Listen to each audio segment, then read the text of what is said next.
My name is Nora Whitman, and 3 years ago, my sister tried to end my life for money.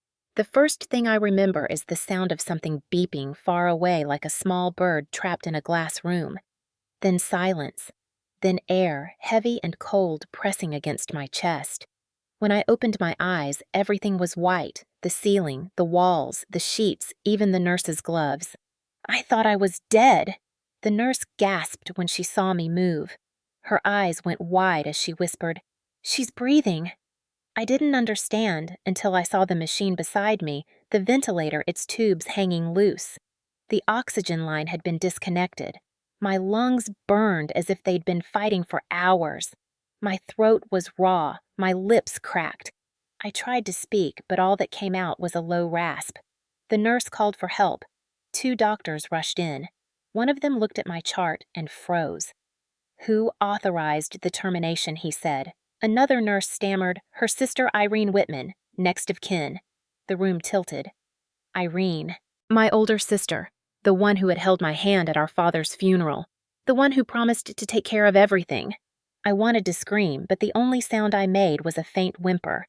The doctor leaned over me and said softly, "You're lucky. If the night nurse hadn't come in early, you wouldn't have made it another minute." I lay there staring at the ceiling, trying to process the impossible. My sister had signed the papers to pull my life support while I was still alive. Later, when I was stable, I heard them talking in the hall. She said the patient wouldn't want to suffer, one nurse murmured. Said she was just following her sister's wishes. Another replied, "Strange thing is the inheritance transfer paperwork came through the same day." My pulse quickened. Inheritance. My father's house in Charleston. The money he'd left for us. I remembered his voice the week before he died. "Nora, promise me you'll use it for your future, not for her debts." Irene had always been reckless. Credit cards, bad investments, champagne she couldn't afford. I'd worked my whole life as a nurse, saving every penny while she played the perfect daughter in courtrooms and dinner parties. But I never thought she'd go this far. The realization crawled through me like poison. My own sister had decided my life was worth less than a signature. When the doctor returned that night, I asked with a whisper, "Where is she?" He looked uncomfortable. "She left after signing. Said she needed to handle your affairs. My affairs. My death." That was when the truth settled like ice in my lungs. Irene hadn't just stolen my inheritance. She'd stolen the moment I was supposed to die. I stared at the window beside my bed where the reflection of the heart monitor pulsed faintly against the glass. Every beat sounded like a promise. I wasn't dead, and I was going to make her regret that. Irene and I grew up in the kind of house where silence was expected to be obedience. Our father, Charles Whitman, was a real estate broker who believed emotions were weaknesses you had to bury if you wanted to survive. Our mother, Helen, died when I was 10, and Irene was 13. After the funeral, our father stood in the kitchen and told us, "From now on, we take care of ourselves. No crying, no excuses." Irene took that as a commandment. I took it as a sentence. From that moment, she became the golden child, the perfect reflection of what he wanted. Smart, ambitious, ruthless. I became the quiet one, the listener, the helper, the shadow that existed so she could shine. When our father remarried, things got worse. Our stepmother, Evelyn, was the type of woman who smiled like she was checking for flaws. She loved Irene's confidence and despised my softness. "You should learn from your sister," she used to say when Irene would correct my posture or comment on my clothes. "You'll never survive this world if you keep apologizing for existing." Irene soaked up the praise like sunlight. By the time she was in college, she'd already learned how to manipulate everyone around her. She could cry on cue, flatter a professor, or threaten a boyfriend's scholarship if it got her what she wanted. I watched her win every argument by turning people against each other, and each time she smiled after victory, something in me recoiled. Our father adored her ruthlessness. He called it leadership. I called it cruelty dressed in pearls. When he got sick years later, lung cancer from 40 years of smoking, he asked me to be his caregiver. Irene was too busy running her law firm, too busy being important. For 6 months, I sat beside his bed, checking oxygen levels, holding his hand through the night when the pain got bad. Irene visited twice. The second time, she left a folder labeled estate documents on the kitchen counter, just in case she said eyes already scanning her phone. Dad told me one night, voice weak through the oxygen mask, "You've always been my conscience, Nora. But Irene, she's my mirror. She reflects the part of me I wish I didn't pass on." He died 3 days later. The day after the funeral, Irene took control of everything: the house, the accounts, the safe deposit box. "You shouldn't worry about paperwork," she told me sweetly. "I'll handle it." I believed her. I always did. She was my sister, my only family. The months that followed blurred together, sorting through belongings, dealing with lawyers, grief dulling everything. Irene managed the estate. I returned to my job at the hospital, grateful for the distraction. Then one evening, I got a call from her. "There's a clause in Dad's will about the property sale. We'll split proceeds after taxes. Just sign what I send you." I didn't think twice. I signed the documents, faxed them back, and went to bed. 2 weeks later, I was driving home from the night shift when a drunk driver ran a red light. The next thing I knew, there was glass sirens and darkness. They said I was in a coma for 10 days. They said my sister visited once. They said she cried and called it mercy when she signed the papers to end my life. But I know my sister. Irene doesn't cry for mercy. She cries for opportunity, and she had just found hers. The hospital room became my world for months after that night. Machines blinked and hummed around me like tired sentinels, keeping me alive while I learned how to breathe again. Every inhale hurt, every exhale reminded me that I wasn't supposed to be here. I couldn't walk without help, couldn't even sit up without the room spinning. My body had survived, but my trust in the world hadn't. When the detective came to take my statement, his tone was polite but skeptical. "Ms. Whitman, you're saying your sister intentionally tried to end your life." His pen hovered above the paper. I nodded, my voice still thin from the ventilator. "She signed the authorization. I never said I wanted it. You have any proof she knew you were conscious?" Proof. The word hit me like a slap. Proof was what Irene always controlled. She forged our father's estate documents. The inheritance was transferred the same day she signed for my life support. He wrote something down, eyes cautious. Paperwork for both events was filed legally. I can't prove intent, only coincidence. I stared at him, realizing how neatly Irene had covered her tracks. Even murder could look like mercy if you signed it with a steady hand. After he left, I spent hours watching the nurses, the janitor, anyone who entered the room. My instincts had sharpened. Every sound made me flinch. Every whisper sounded like another decision being made without me.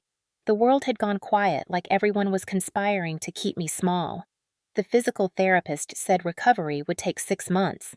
My lungs were damaged, my ribs fractured, my left leg broken in 2 places. I had to relearn everything: walking, balance, trust. The hospital bills piled up. Insurance covered most, but the rest bled my savings dry. Irene never called, not once. No apology, no visit, no explanation. But her name was everywhere, on my insurance paperwork, on my power of attorney file, on my medical release form. She had signed it all. Every signature perfect, cursive. She'd made me invisible on paper before she even tried to make me invisible in life. A month after I woke up, a social worker came by, Melissa Grant, soft-spoken, mid-40s, the kind of woman who'd seen too many lives fall apart and learned to speak gently around broken people. She helped me with my release forms, arranged physical therapy at home, even found me a lawyer who specialized in estate fraud. "You're not crazy," she said one afternoon as she handed me a copy of the property transfer. "Your sister moved $480,000 into a new account 2 days after your accident. In her name?" I asked. Melissa nodded. "Joint trust account, the kind meant for next of kin in the event of death." I felt cold crawl up my spine. She made sure I'd die first, then made sure she'd collect fast. "You want to press charges?" I wanted to scream yes, but I couldn't. The paperwork was too clean. The law too blind. The detective was right. Intent was everything, and Irene never left fingerprints on her crimes. "Not yet," I said. "She thinks I'm broken." Let's keep it that way. The next few weeks were a blur of pain and quiet plotting. I learned to walk again, one trembling step at a time. Each step was a vow. When I could finally stand without the walker, I made myself a promise I'd rebuild my life with the same precision Irene had used to dismantle it. I moved into a small apartment above the old pharmacy on East Bay Street, bought a used laptop, and started working remotely as a telehealth nurse. It wasn't much, but it gave me purpose and access. Medical files, legal documents, digital trails. Everything Irene had used to hurt me, I would learn to use better. I wasn't the same woman she had unplugged. I was the woman she had created by trying to erase. And somewhere inside me, a new version of myself was waiting to rise, quieter but sharper, a blade forged by betrayal and breath. By the time spring rolled around, I had learned to navigate both the physical world and the digital one again. Every morning started with therapy, every afternoon with research. I'd sit by the window of my apartment, the one that overlooked the slow traffic on East Bay Street, and dig through public records like they were fragments of my life scattered across the internet. I typed Irene's name into every database I could access, property, probate, corporate filings. The first week, nothing. The second week, one hit Whitman Consulting Group LLC, registered 6 months after my death. Address our father's old office downtown. I stared at the screen until my hand started trembling. She hadn't just stolen the inheritance. She had used it to build a company under our family name. My father's name. My name. I printed the document and pinned it to the corkboard above my desk. Then another file surfaced, a purchase record for a waterfront townhouse under the company's name, valued at $1. $2 million! I clicked through the attached deed and froze when I saw her signature, Irene Whitman, managing partner. My chest tightened. That was supposed to be my dream house, the one Dad and I looked at before he died, the one I couldn't afford because I chose nursing over profit. She had turned it into her trophy. I needed more than anger. I needed evidence.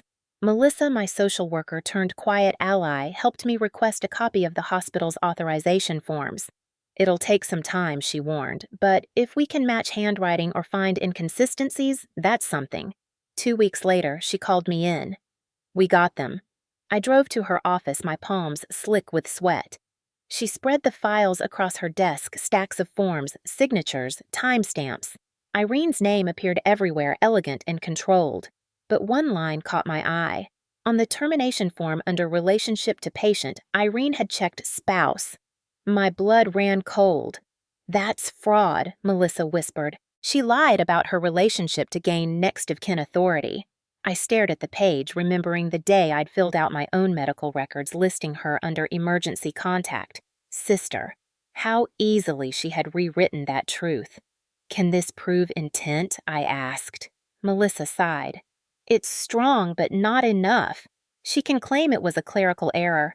You'd need motive and benefit. The money trail, the business, the fake signature, it builds a case, but you'll need something undeniable. I left her office and sat in my car for a long time, watching rain hit the windshield. Every drop felt like a heartbeat. Motive, benefit, proof. Irene had stolen everything tangible, but maybe, just maybe, she'd left something emotional, a trail only a sister could recognize. That night, I opened an old email account I hadn't touched in years, the one Dad used to send us family updates. There were messages from Irene buried under spam and hospital newsletters. One caught my attention, subject line, final arrangements. It was dated 2 days before my accident. I clicked. Her words glowed on the screen. Once it's over, I'll transfer everything as discussed. No complications this time. Keep it clean. There was no recipient name, no signature line, just those sentences. I read them 10 times, my pulse hammering in my ears. Once it's over. She had planned it. The accident, the paperwork, the hospital authorization. I printed the email, filed it in a folder labeled Evidence, and stared at it until dawn. For the first time in months, I felt the shape of something like power forming beneath my fear. Irene had always believed control was about dominance, money, law, authority. She'd forgotten the one thing she could never master: the persistence of the people she tried to bury. I wasn't going to report her yet. Not until I saw the look in her eyes when she realized I was alive. Not until I made her feel what it was like to choke on her own lies. 3 months after I'd left the hospital, I drove back to Charleston's waterfront for the first time since the coma. The air carried that heavy sweetness of salt and magnolia, but it no longer smelled like home. I parked across from the townhouse, the one she'd bought with my father's money, and stared at the black iron gate. Behind it stood a house of glass and arrogance, 2 floors of ocean-facing windows, marble steps, and a bronze plaque that read, Whitman Consulting Group. The reflection of my car glimmered faintly in the polished glass doors. I wasn't there for violence. I was there for truth. I needed to see her face when she realized the ghost she buried could walk. I walked through the gate and rang the bell. A man in a suit opened the door, confusion flickering across his face. "Can I help you? I'm here to see Ms. Whitman." He hesitated. "Do you have an appointment? She'll want to see me." My voice was steady low. "Tell her it's Nora." He frowned. Then his expression shifted like he recognized the name from somewhere impossible. He left me in the foyer.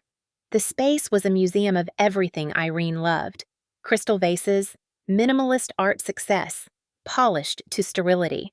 My heart pounded like it remembered what her voice could do to it. I turned when I heard heels clicking on the marble. She appeared at the top of the staircase, calm, radiant, alive.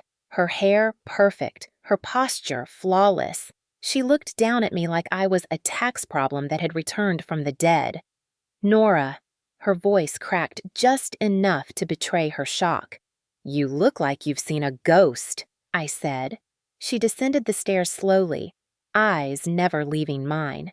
"You were how alive." I smiled without warmth. "Doctors can make mistakes. Paperwork too, apparently." Her hand gripped the railing. "You shouldn't be here. Neither should you. Not in this house. Not with that money." Her expression hardened like a mask snapping into place. "You don't know what you're talking about." "I do. You forged a signature claimed to be my spouse, signed for my death, and transferred our father's estate.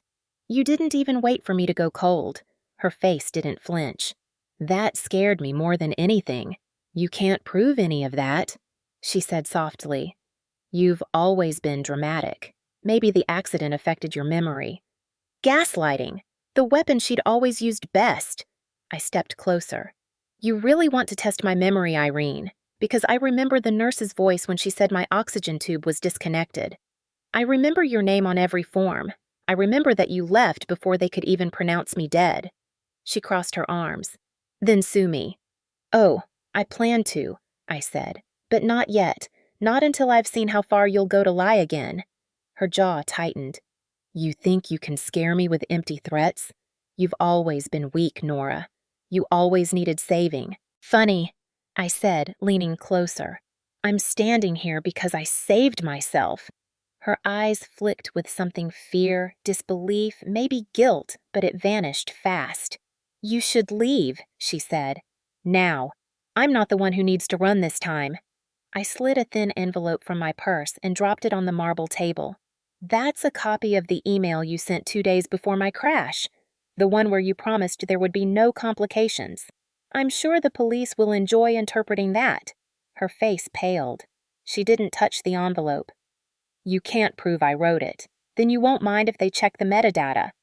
Her silence was louder than shouting. For a long moment, we stood there, the survivor and the architect of her death, breathing the same air, both aware that only one of us still had control. "You're making a mistake," she whispered finally. "No, Irene. I'm fixing one."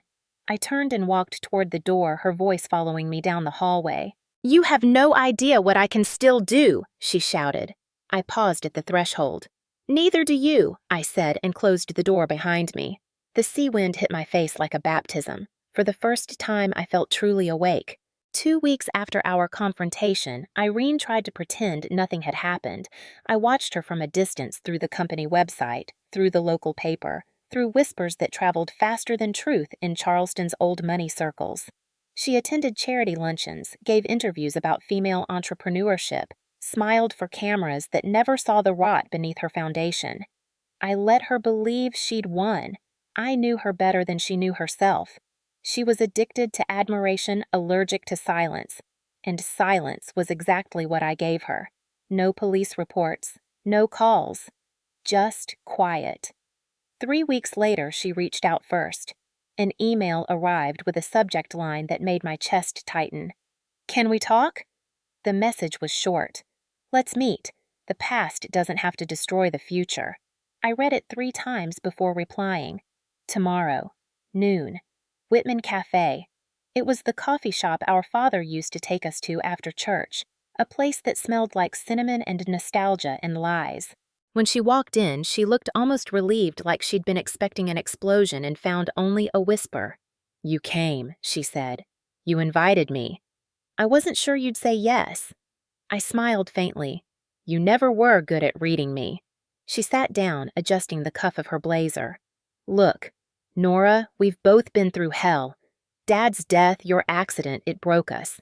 But there's no point living in bitterness." "Bitterness?" I asked quietly. "You signed my death papers." "Because you were suffering," she snapped.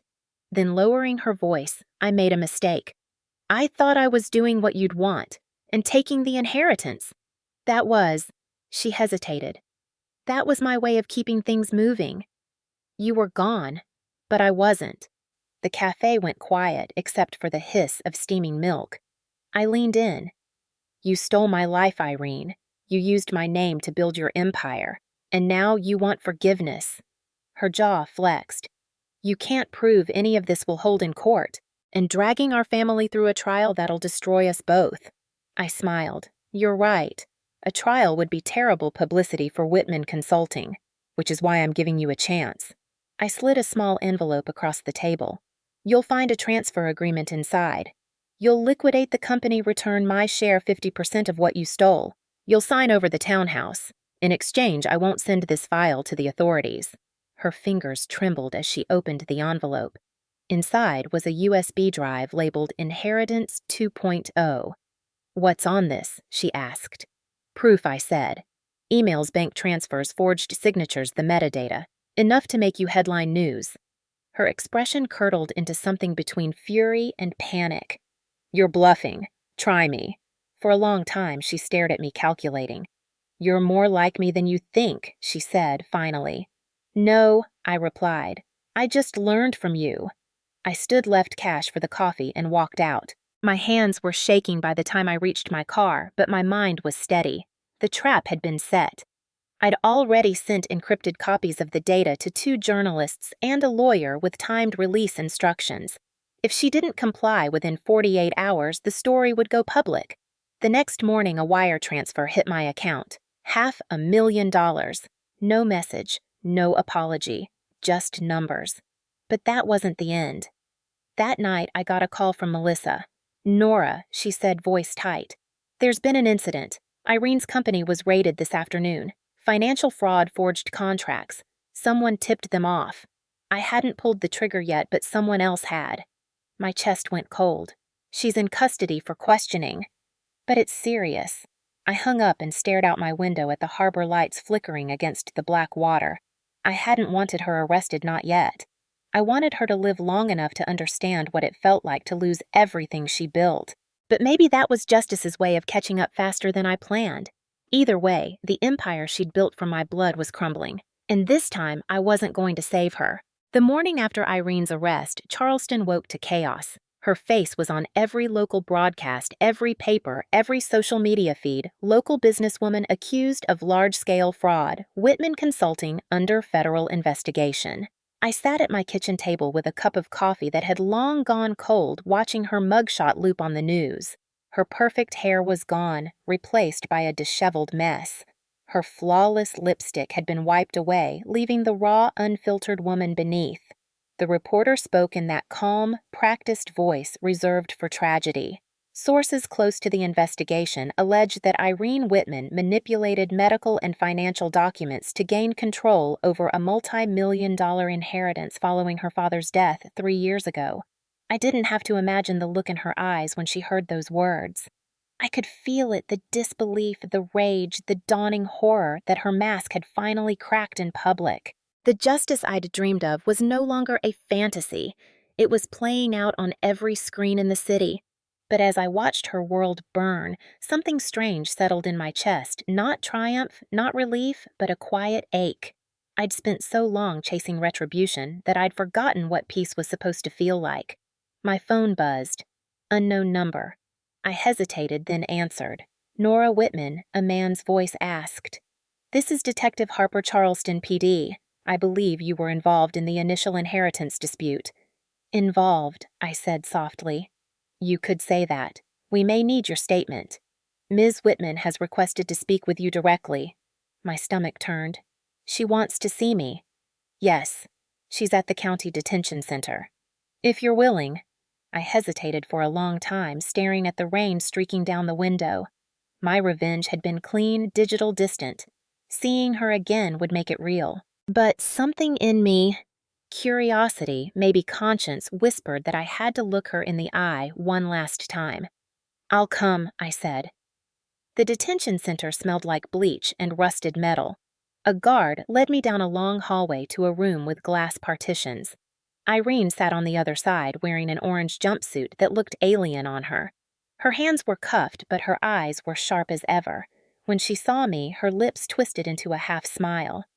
You finally won, she said through the receiver. I didn't answer. You think this makes you righteous? You think the world sees you as a victim now? No, I said quietly. I don't care what they see. I just wanted the truth to breathe. You ruined me. You ruined yourself. Her composure cracked. You tipped them off. No, I said. Someone else did. Maybe one of your partners. Maybe karma. Her hand slammed against the glass. I built that company from nothing. From me, I said. You built it from my death certificate. She leaned forward, her voice dropping to a whisper. You can't wash blood with justice, Nora. It always stains. For a moment, I saw the sister I'd grown up with, the proud, calculating girl who believed she could outthink consequence. I put down the receiver. Then let it stain, I said, and walked out. Outside, the wind cut sharp and clean off the bay. I stood there for a long time, feeling the rain hit my face, and realized I didn't hate her anymore. Hatred was heavy. I'd carried it long enough. The world had taken care of Irene in a way I never could. That night, I returned home, opened my laptop, and deleted the folder labeled Evidence. I didn't need it anymore. The law had spoken. The headlines had done their work, but when I shut the screen, the monitor's reflection caught my face, the same tired eyes that used to look up to hers, and for the first time, I didn't see a victim or a survivor. I saw someone free. It had been nearly a year since Irene's arrest when I first saw the boy. It was late October, the kind of Charleston rain that fell sideways, thin and cold. I was locking up the clinic after a long shift when I noticed him standing under the awning across the street. Tall but slouched, maybe 20, with the same narrow jawline and restless eyes I'd seen in my sister 1,000 times. For a moment, I thought my mind was playing tricks. Then he stepped forward and the streetlight caught his face. It was Irene's face, reborn younger, frightened. Aunt Nora, he said. The words punched the air from my lungs. Who are you, Daniel? He said. My mom. My mom is Irene Whitman. The rain blurred everything. For a moment, I felt the world tilt, that old sickness of disbelief rushing back. You need to leave, I whispered. Please. I tried, he said. His voice cracked. But I didn't have anywhere else to go. He was soaked through jeans clinging to his legs, sneakers dark with mud. He looked like he hadn't eaten in days. I stood there frozen between instinct and memory. Irene's son. The living echo of the woman who'd stolen my life. Come inside, I said finally. Inside the clinic's back office, he sat on a chair near the heater, shivering as steam rose off his jacket. His eyes darted around the room, not with suspicion, but with shame. How did you find me? I asked. She told me about you, he said. When she went to prison. She said you hated her, that you'd ruined everything. I didn't believe her at first. But when she stopped calling... He swallowed. I checked court records, found your address through the hospital registry. Why, I asked. What do you want? He looked up, eyes hollow but honest. Help. I'm not asking for money. I didn't know where else to go. The heater hummed softly between us. I studied his face, searching for the manipulation that always lived in Irene's eyes. But there was only exhaustion. She never told me the truth, he said quietly. I thought she was innocent. Then I found the news articles, the fraud, the inheritance, what she did to you. He hesitated. Is it true? Did she really try to kill you? I didn't answer right away. The truth had become a wound I'd learned to live around. She made choices. I said finally. And I survived them. He nodded slowly like he understood more than he should have. She used to say I reminded her of you. That's why she hated me sometimes. The room went still. Rain beat against the windows in heavy waves. Where are you staying? I asked. Nowhere, he said. I came back from Georgia last week. Tried to find work, but no one hires an ex-con's son. He looked down at his hands.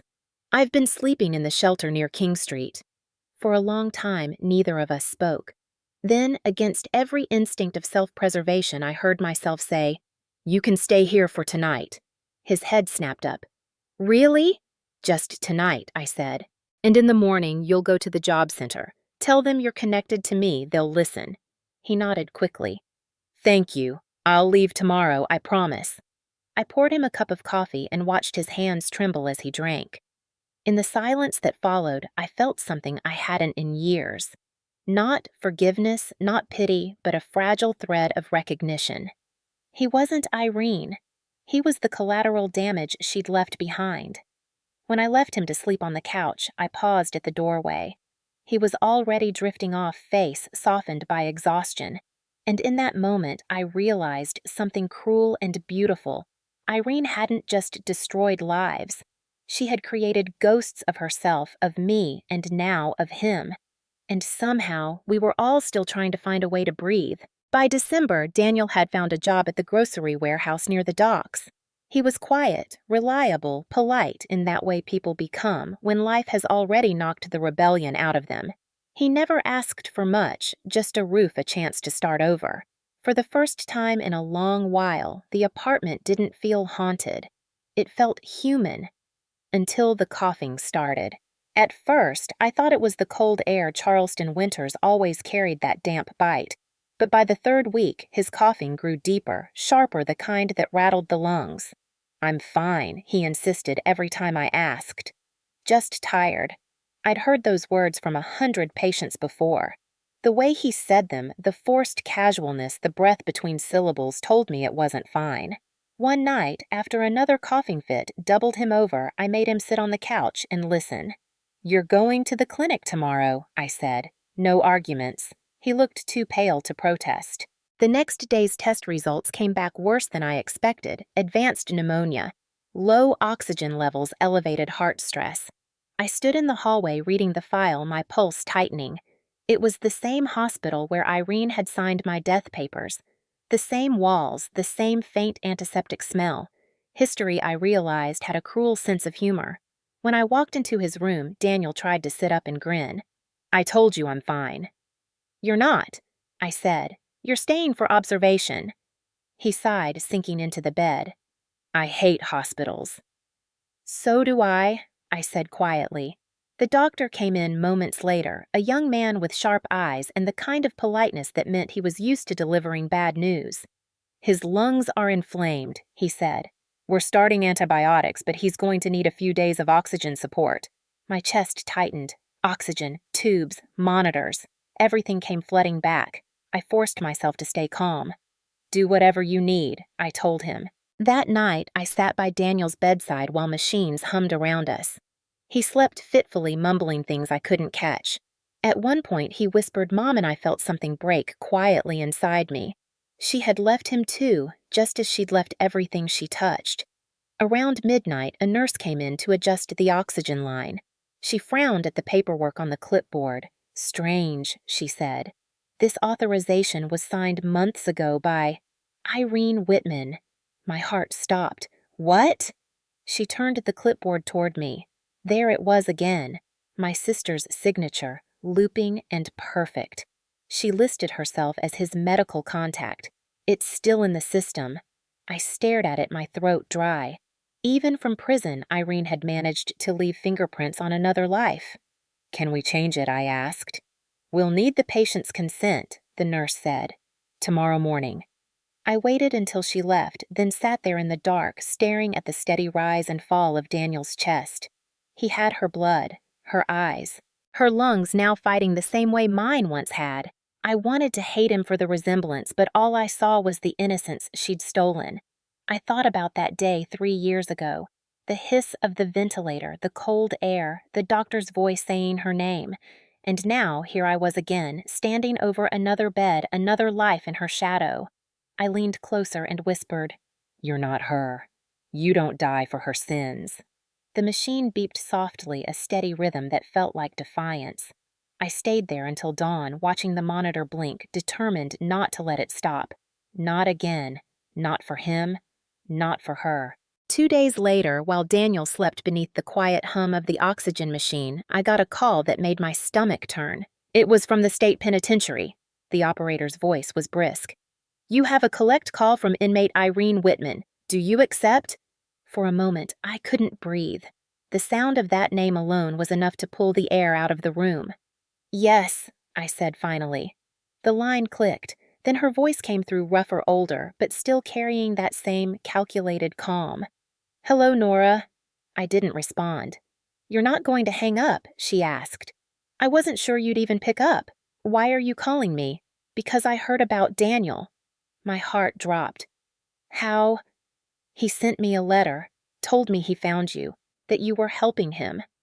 Her tone shifted brittle around the edges.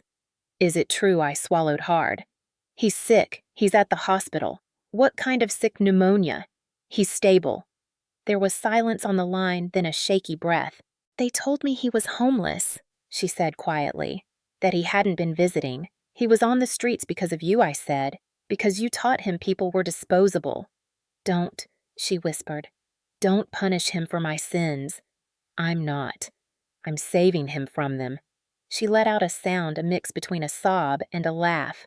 "I always knew you'd end up the Saint, Nora, even after everything." "I'm not a saint," I said coldly. "If I were, you'd still be free." "You think I'm free in here," she snapped. "Every day I wake up to concrete and memory. Every night I see Dad's face.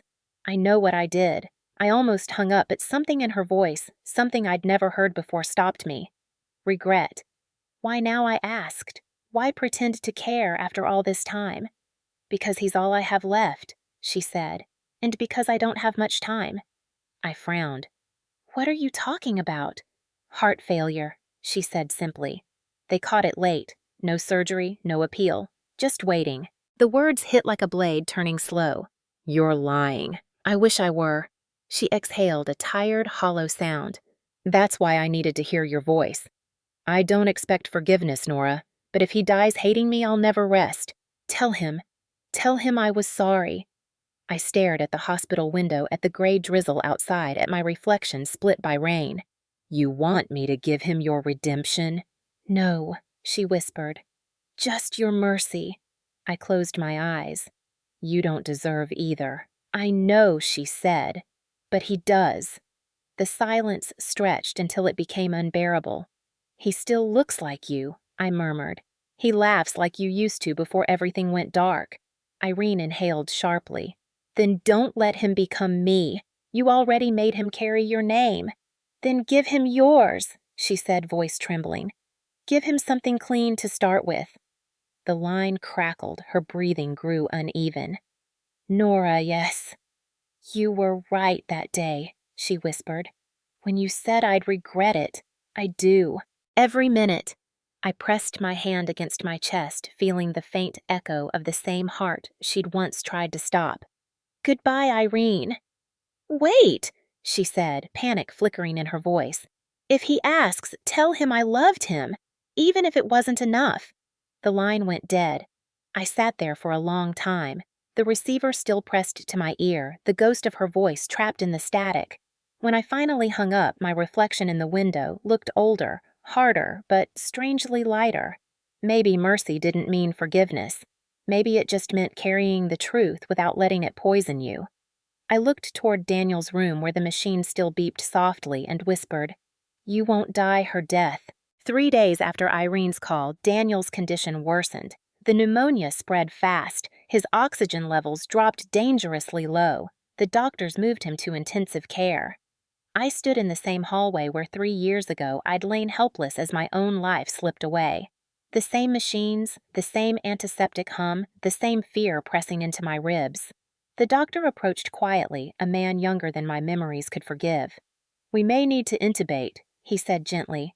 If his lungs collapse, it'll be the only option. My throat closed. The words replayed themselves in a cruel loop intubate life support oxygen line. He'll live, I asked, if we act quickly. I nodded, barely trusting my voice. Do it. As they wheeled him away, I followed until the doors locked behind him.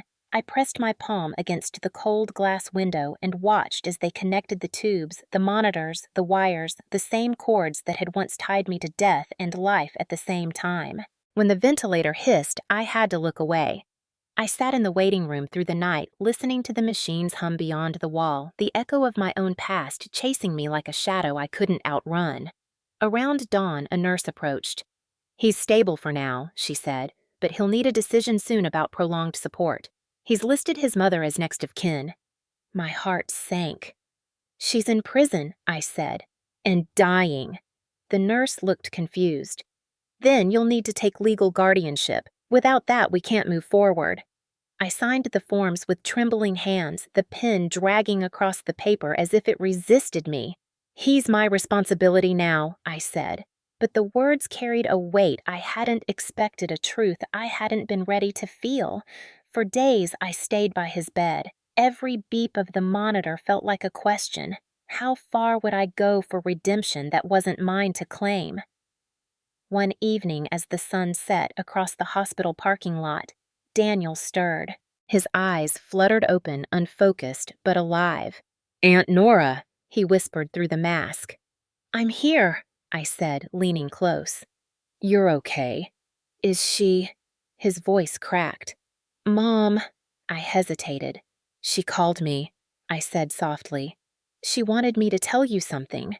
His gaze met mine. Hope, guilt, longing, all tangled together. What did she say? That she's sorry. The word hung between us like fragile glass. "Did you forgive her?" he asked. I thought of the call of Irene's voice breaking across the distance between life and death. "I don't know if forgiveness is the right word," I said, "but I don't hate her anymore." His eyes filled with tears. "She wasn't all bad," he said weakly. "When I was little, she used to sing to me. 'You are my sunshine,' every night. I remember that song I whispered. She used to sing it to me too before she learned how to take instead of give." He closed his eyes, his hand twitching toward mine. I took it cold and thin, but pulsing faintly. "She said you deserve a new name," I murmured. "One not buried under hers." He smiled faintly. "I just want a chance to start over." "You will, I promised. You're going to make it." He drifted back into sleep, his breathing steadier, the machine's rhythm syncing with his own heartbeat. For the first time, the sound didn't terrify me. It felt like a bridge between what was and what might still be. That night, as I sat in the dark room watching him breathe, I realized something I'd never allowed myself to before. Maybe mercy wasn't a gift to the one who hurt you. It was the only way to keep from becoming them. I brushed my fingers across the side of his bed rail and whispered, "You'll live, Daniel. You'll live, even if she doesn't." The machine hissed softly in reply, like the world exhaling after holding its breath for far too long. 2 weeks later, the call came just after dawn. The hospital room was quiet. Daniel asleep, the light pale against the blinds. When my phone rang, I knew before answering. "Ms. Whitman," the voice said, gentle official. "We're calling from the State Penitentiary Infirmary. Irene Whitman passed away this morning at 5:42. I didn't speak. "Heart failure," he added softly. She went peacefully. Peacefully. The word felt wrong in my mouth. I hung up and stared at the hospital floor, tiled and sterile and endless. A part of me wanted to cry, but the tears wouldn't come. Maybe they had already been spent 3 years ago in that bed where she left me to die. Now it was finished. The circle closed. I walked to the window. Outside, the sky was gray and soft, the kind of morning that promised neither rain nor sun. The city was waking up unaware that a story had ended. When I turned back, Daniel was awake, his eyes half open, the ventilator gone. "You got a call," he rasped. "Yeah," I said. "It was about your mother." He waited. "She's gone." His gaze dropped to his hands. Was it bad?" "No," I said quietly. "It was peaceful." He nodded once, but his lips trembled. I thought I'd feel nothing, he whispered. But it still hurts. It's supposed to, I said, even when they don't deserve it. He looked up. Did you forgive her? The question lingered heavier than grief. I took a deep breath, searching for the right words. Forgiveness isn't a door you walk through, once I said finally. It's a road. Some days I walk forward. Some days I turn back. But I keep moving. He reached for my hand. Thank you for helping me. No, I said softly. You helped me. A week later, I drove to the prison to collect Irene's personal effects. The guard handed me a small box, plain cardboard light enough to hold in one hand. Inside, a worn Bible, a faded photograph of the three of us as children, and a folded letter sealed with trembling handwriting. My name on the front. I waited until I was home to open it. Nora, it began. If you're reading this, I'm gone. I don't expect forgiveness, but I need you to know I never meant for it to go that far. I wanted control, not your death. I told myself it was mercy. I was wrong. I've been wrong about everything. Tell Daniel I loved him in the only way I knew how broken and afraid. Tell him I hope he becomes you, not me. Tell him you were always the stronger one. I folded the letter and sat in silence for a long time. Outside, the rain began to fall again, soft, persistent, cleansing. I burned the letter in the sink, watched the paper curl, and blacken the ashes rise and disappear. Some ghosts, I realized, only leave when you stop feeding them. When Daniel was released from the hospital, I took him home. He moved slowly, still weak, but the color had returned to his face. So he said one morning over coffee, "What happens now?" I smiled faintly. "Whatever you want to happen." He looked out the window where the harbor light shimmered against the water. "Maybe I'll go back to school," he said. "Maybe study nursing." I laughed softly. "You really are your mother's irony." "Maybe," he said, "but I'd rather learn how to save people than hurt them." Months passed, the house filled with the quiet rhythm of new life. Daniel found part-time work at the clinic, saving money for classes. The world kept moving, unaware of the small redemption unfolding inside one apartment above East Bay Street. Sometimes when I walked by the mirror, I'd catch my reflection and see both of us there, the girl who once begged for air and the woman who chose mercy instead of vengeance. I'd whisper to her, "You did it. You survived." One evening, Daniel came home with a bouquet of white lilies. For her, he said simply, and set them in a glass jar by the window. For the first time, I didn't flinch at the gesture. I looked out at the fading sky, the water glittering beneath it, and felt peace settle into the cracks of my bones. Irene's name no longer tasted like poison. It tasted like closure. "Rest now," I whispered to the wind. "We're both free."